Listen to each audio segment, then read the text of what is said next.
BJPയുടെ വിജയം കൊണ്ടാടാനായി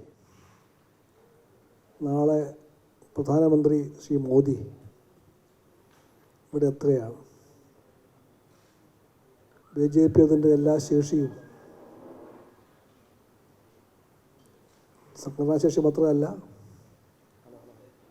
അവരുടെ പക്കൽ ധാരാളമായിട്ടുള്ള എല്ലാ പണക്കൊഴുപ്പും ചേർത്ത് വെച്ചുകൊണ്ട് മോദിയുടെ വരവ് ഒരു മഹാസംഭവമൊക്കെ മാറ്റാൻ തീർച്ചയായിട്ടും ശ്രമിക്കും. തനിക്ക് സഹജമായിട്ടുള്ള വാക്ചാതുര്യമെല്ലാം എടുത്തുപയോഗിച്ചുകൊണ്ട് നരേന്ദ്രമോദിജി BJP രാഷ്ട്രീയത്തിൻ്റെ എല്ലാ കാപട്യങ്ങളും മൂടിവെക്കാനും അതിൻ്റെ എല്ലാ ഇടതുപക്ഷ വിരോധവും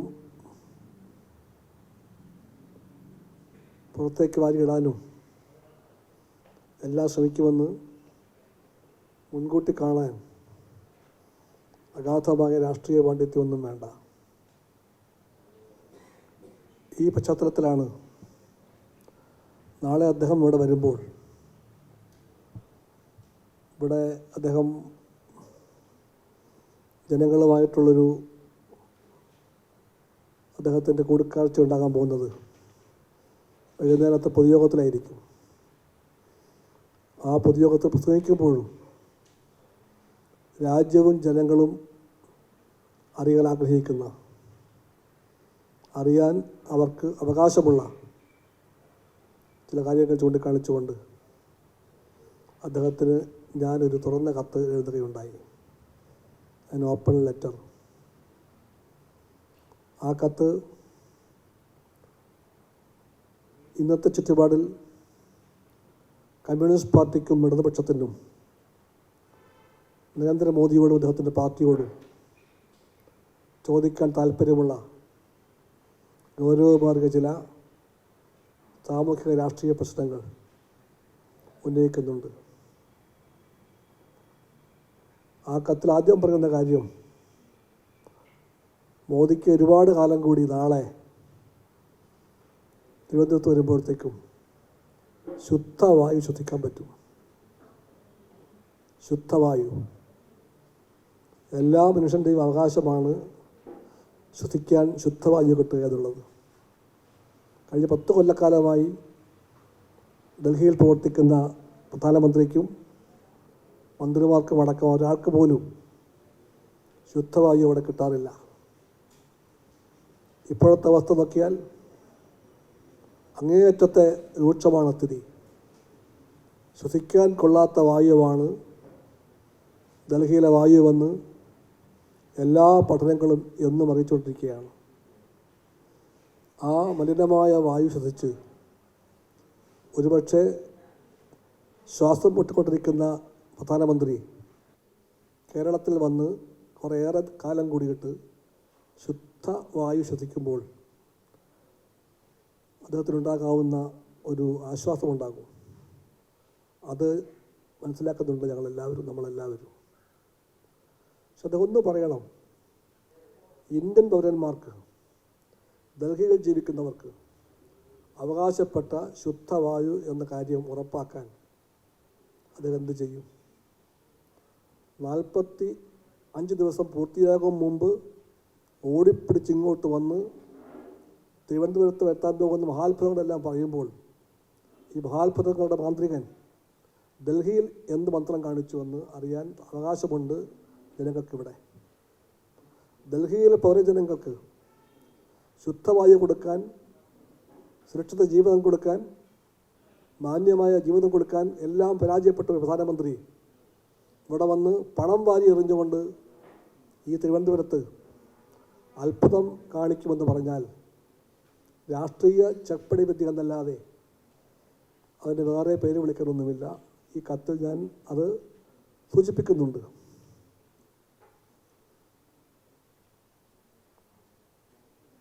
അദ്ദേഹം വാക്ക് പാലിച്ചു. ഇവിടെ എത്തി അദ്ദേഹം 1.5 മാസം എന്ന് പറയുന്ന 45 ദിവസം പൂർത്തിയാകാൻ മുമ്പ് അദ്ദേഹം ഇവിടെ എത്തി. പക്ഷെ ഇതേ മോദി മണിപ്പൂർ എന്ന ഭാഗത്തേക്ക് പോകാൻ കാത്തിരുന്നത്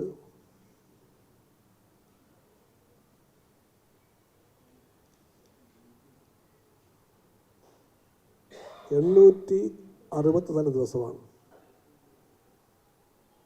ഒരു മെയ് മാസം 3-ാം തീയതിയാണ് അവിടെ വർഗീയ കലാപം പൊട്ടിപ്പുറപ്പെട്ടത്. ആ കലാപം പൊട്ടിപ്പുറപ്പെട്ടതിൻ്റെ 2-ാം നാളിൽ മണിപ്പൂരിൽ ഇംഫാലിൽ പോയ ഒരു കമ്മ്യൂണിസ്റ്റ് എം പിയാണെന്ന് ഞാൻ 2-ാം ദിവസം ഞാൻ പോയി. അവിടെ മെയ് 5-ാം തീയതി അവിടെ പോയിരുന്നു ഞാൻ. 864 ദിവസം കഴിഞ്ഞിട്ടാണ് മോദി അവിടെ എത്തിയത്. മണിപ്പൂരിൻ്റെ അവസ്ഥ അപ്പോഴും ഇപ്പോഴും വളരെ വളരെ സ്ഫോടനാത്മകമാണ്.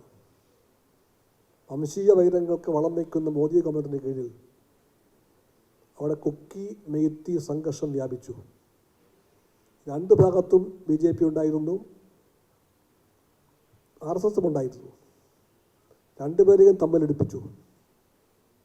എന്നിട്ട് മണിപ്പൂരിനെ ശാന്തമായി ജീവിച്ചു പോകുന്ന, സമാധാനത്തിൽ ജീവിച്ചു പോകുന്ന മണിപ്പൂരിനെ, സുന്ദരമായ മണിപ്പൂരിനെ ജീവിക്കാൻ കൊള്ളാത്ത മണ്ണാക്കി മാറ്റി ഈ മോദി ഗവൺമെൻറ്റിൻ്റെ തന്ത്രങ്ങൾ.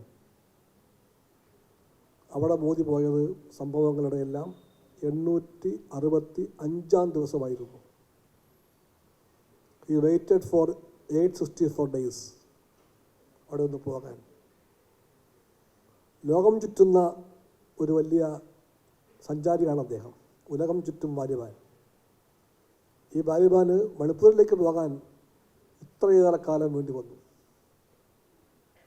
കാരണം അദ്ദേഹം ഇതുവരെ പറഞ്ഞിട്ടില്ല. അവിടെ പോയി അദ്ദേഹം ഒരു പ്രാവശ്യം പോയി, ഒറ്റ പ്രാവശ്യം. അദ്ദേഹം ഇവിടെ വന്നത് പക്ഷേ ഒട്ടും വൈകാതെ വന്നു എന്ന കാര്യം ഞാൻ പറയുന്നത് വേറൊന്നുമല്ല. ഇവിടെ വരാം, അവിടെ പോകാൻ it is not so safe. മണിപ്പൂരിൽ പോകാൻ ഇത്രയും സുരക്ഷിതത്വമില്ല. അവിടെ പോകാൻ ഇത്രയും ഒരു ധൈര്യം കിട്ടില്ല അവിടെ പോകാൻ. ഇവിടെ വരാം മോദിക്ക്, ആർക്കും വരാം ഇവിടെ. അതിൻ്റെ അർത്ഥം എന്താണ്? ആ കത്തിൽ CPIക്ക് വേണ്ടി, LDFന് വേണ്ടി ഞാൻ പറഞ്ഞു, ഈ സംസ്ഥാനം, ഈ പ്രബുദ്ധമായ Kerala it's a safe place to leave, a safe haven. ഇവിടെ വരാം, സ്വതന്ത്രമായി വരാം, ധൈര്യമായി വരാം, ശുദ്ധവായു കിട്ടും, ബോംബ് പൊട്ടില്ല, ആരും ചാടി വീഴില്ല. ആ ധൈര്യം കൊണ്ടുകൂടിയാകാം നരേന്ദ്രമോദി ഇത്രയും വേഗം ഇവിടെ എത്തിയത്.